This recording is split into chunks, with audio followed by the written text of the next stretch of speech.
Even at this stage of the season, Lionel Hollins is still looking for the right combination of players to use for the Nets. And that's the first topic addressed to the latest edition of BKConnect, with Chris Sheeran moderating the discussion.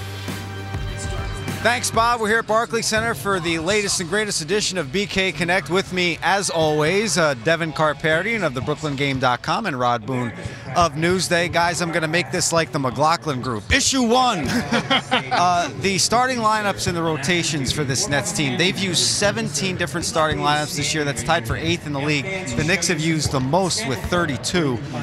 Don't you think it's kind of difficult for the team to have the flow that it needs, Devin, with all those different starting lineups and rotations? Yeah, this continuity on this team has been a problem, since the day one in Brooklyn. I mean, the only guys still on this team from then are Darren, Joe, and Brooke. So when you have so many different rotations, Mirza was in for a while, then he's out for the season. Corey has been in and out of the rotation. Corey Jefferson, Markel Brown started just, 3 or 4 or 5 games ago, and now he's part of the rotation. It's really hard to build a good, solid continuity when you have guys who don't even know if they're going to be in and out of the lineup at any given moment. I agree. The biggest thing is you're not sure tendencies of each player. If you're playing with a guy for a long period of time, you know he's going to be on the floor. He may be on the corner waiting for a three-pointer. He may be in the free throw line waiting for a pick and roll, something like that.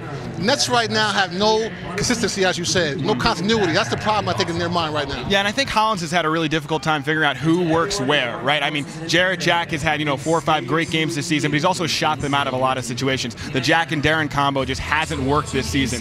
Mason and Brooke had the same problem. When you put Mason Plumlee and Brooke Lopez on the floor together, the team struggled, and he saw that and went away from it. So I think a matter of finding the right rotations, time's running out, and if they don't do it soon, there's going to be some difficulty heading into the playoffs. Well, just 21 games left, and you look at the games before the Jazz game on Sunday. The bench had their 3 most productive games of the season, and then the starters were changed again. It just seemed like I talked to Brooke before that game, talking about the cohesion on the bench and how it seemed to be finally working, some continuity going, and then all of a sudden the starting lineup was changed again. Well, I mean, you want to have you want to put your best foot forward. So I understand the idea of bringing in Brooke Lopez in the starting lineup. I think he had to get back in the because he's been playing starters minutes since January anyway. Thaddeus Young, they didn't trade for him to be the guy to come off the bench. They're trading for him because they need a guy at power forward.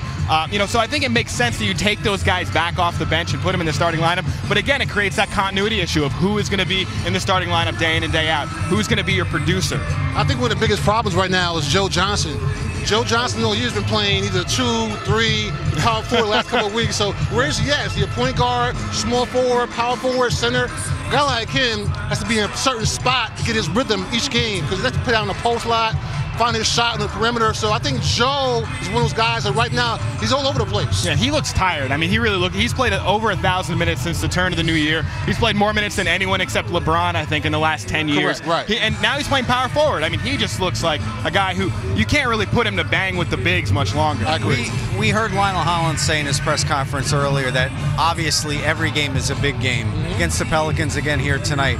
Do you see the Nets getting back? I mean, they're only 2.5 games out in 11th place in the Eastern Conference right now, but are they going to get back in this playoff very seriously? I mean, it's a difficult road, right? I mean, we're looking at, they got 2 games against the Cavaliers, 2 games against the Hawks. They're playing the Wizards, the Bulls, they're playing a lot of really good playoff teams. And again, we're talking about continuity. We're talking about rotations. If they keep playing Jarrett Jack 30, 35 minutes a game, they're going to have trouble winning a lot of these games. Right. They've got to go back to the guys, one of their only lineups, the 3-man combos that has a positive plus-minus is Darren, Joe, and Brooke. Those are the 3 guys that, they brought them to the dance. Now they got to take them all the way. They have a chance in my mind because they're basically going to play teams they're chasing right now. They're playing Miami Heat tomorrow. They play the Pacers next week. They have a 1 game against the Charlotte Hornets down in Charlotte, I guess, next couple weeks from now. They have a couple of games here with teams they can actually knock off and kind of see where they're going here. So the biggest thing, though, the Nets right now need to go out there, put a nice streak together, win 3, 4, 5, 6 games in a row because they can't have this win 2 games, lose 3 games. It's not going to work playoff-wise. Yeah, it's 2 steps forward, 1 step back. Correct. They're not dark storm clouds here. I mean, and if you want to take a silver lining, because they are still very much in the playoff hunt here, but if you want to take a look at a great silver lining, it's the play of the younger guys. Corey, Markel, Thaddeus, these guys are really starting to step up. Adding Thaddeus Young to this team was a tremendous move by this organization. I am a card-carrying member of the Thad Wagon. I'm all about Thaddeus Young. That guy, I mean, he doesn't necessarily, he's not the high flyer he was a few years ago, but that guy he can put the ball on the floor, he can score, he can rebound, he can defend against many different positions. I mean, that guy's got real talent. I like his game, man. Who would have thought we would say Kevin Garnett's contribution to the Nets would be getting Thaddeus Young here, you know what I mean? But Thaddeus Young's game, I like it. Stretches the floor, the stretch four, shoots the three-pointer well, posts you up inside. He reminds me of like a left-handed Antoine Jameson, you know what I mean? The way he flips shots up a little bit of time. His game to me is good. I like the way his offensive game kind of go up there and just get a little bit of a boost to the team the way they want to out there on the floor. I think it's a good addition to me, to this team. All right, guys, and you heard it here first.